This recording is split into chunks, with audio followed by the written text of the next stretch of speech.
Hola, ¿cómo les va? Mi nombre es María Clara Baserga, soy médica recibida, estoy haciendo la residencia de oftalmología y soy ayudante de patología 2 los viernes tarde y viernes noche.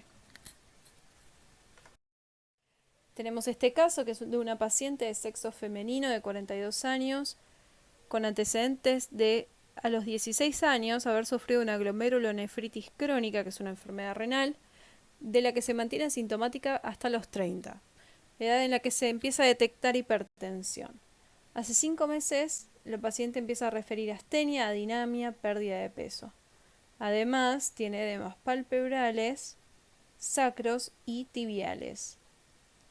En su laboratorio muestra 3.800.000 glóbulos rojos, levemente disminuido, una urea de 80 que está aumentada, una creatinina de 2 también aumentada y proteínas en orina de 3 cruces. A esta paciente se le propuso diálisis, pero fallece de una insuficiencia cardíaca y renal. Entonces, para hablar un poco de esta paciente, siempre es importante resaltar los datos positivos, que son los datos que me van a llevar a poder establecer un par de diagnósticos diferenciales, ¿sí? O arrimarme al diagnóstico, digamos, final. Entonces, esta paciente es de sexo femenino, tiene 42 años y lo más importante a resaltar en ella son más que nada los antecedentes personales.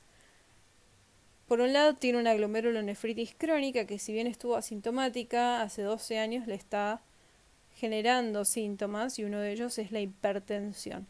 ¿Sí? Eso me habla de que empieza a haber una falla renal. Después, hace 5 meses que empezó con astenia, adinamia, pérdida de peso, lo que se conoce como un síndrome de impregnación. ¿Sí? Sumado a esto, tiene edemas palpebrales, sacros y tibiales. Piensen que si nosotros estamos teniendo algún trastorno a nivel renal, la acumulación de líquido muchas veces se manifiesta a nivel de estos lugares, ¿sí? Edemas bipalpebrales, a nivel de las tibias y a nivel del sacro. El laboratorio, por otro lado, muestra clarísimos signos de insuficiencia renal, ¿sí? Que lo podemos ver tanto con la urea como en la creatinina, además de la presencia de proteínas en la orina y una disminución de los glóbulos rojos, que eso nos habla probablemente de una anemia. Entonces, hasta lo que vimos de este caso, habla más de renal que de cardio. ¿Cómo relaciona la insuficiencia renal con el resto de los sistemas?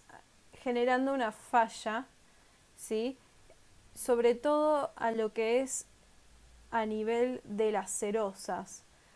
El síndrome urémico tiene como una de las características la inflamación del pericardio, que es la pericarditis, ¿sí? Hay muchas causas de pericarditis, las dividimos en infecciosas, las inmunomediadas y las diversas, donde dentro de este último es que uno encuentra la uremia, ¿sí? O sea, la falla renal como causa de pericarditis.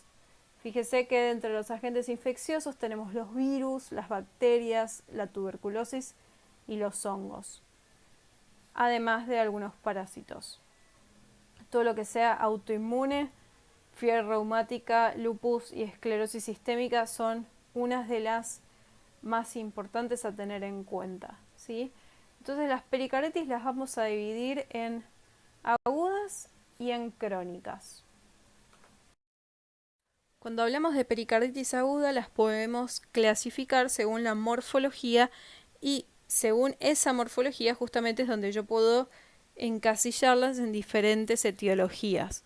Por ejemplo, nuestra paciente que tenía un síndrome urémico, la morfología de la pericarditis en esos casos suele ser serosa, así que es que si yo realizo una punción de ese líquido mediante una pericardiocentesis, sale un líquido claro, ¿sí? Otras enfermedades que cursan con una pericarditis aguda serosa son las del colágeno, por ejemplo, lupus. Recuerden que dentro de los 11 criterios de lupus se incluyen las serositis, o sea, las inflamaciones de las serosas, y allí veríamos la pericarditis como la estamos viendo ahora.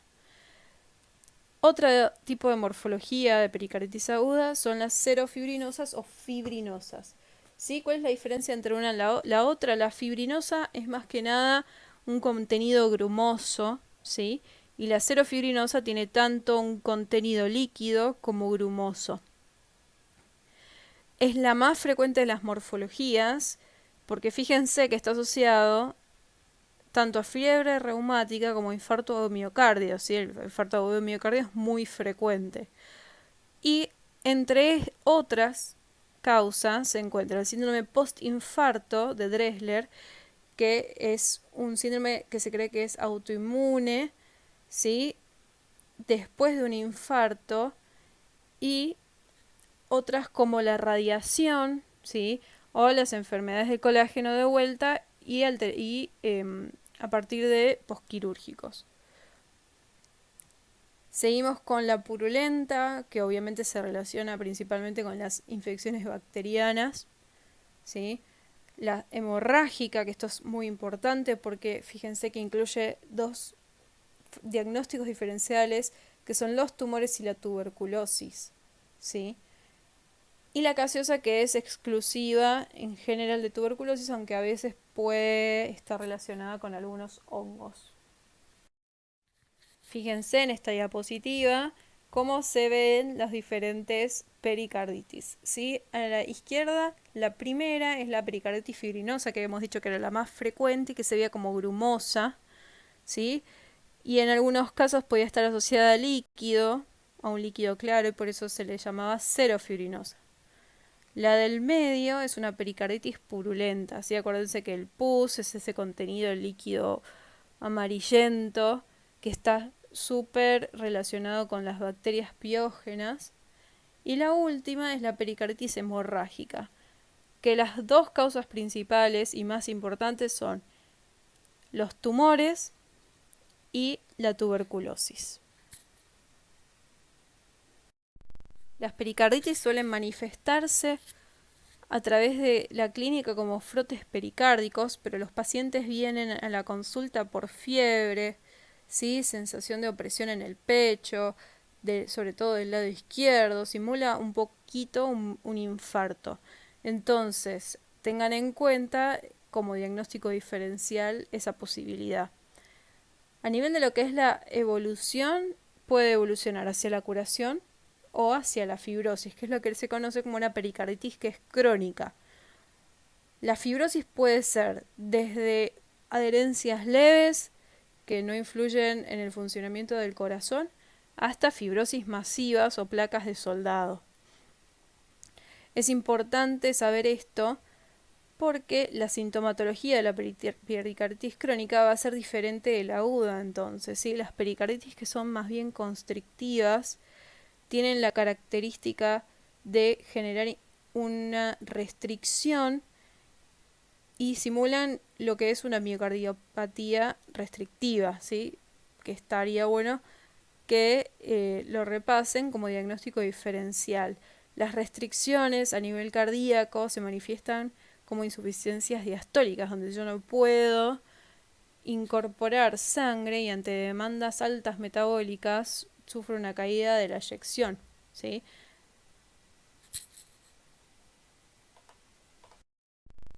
¿Se acuerdan que en una de las diapositivas habíamos hablado de la pericardiocentesis, ¿no? Que es un procedimiento invasivo donde con una aguja, en general guiado por imágenes, nosotros obtenemos entonces un poquito de ese líquido.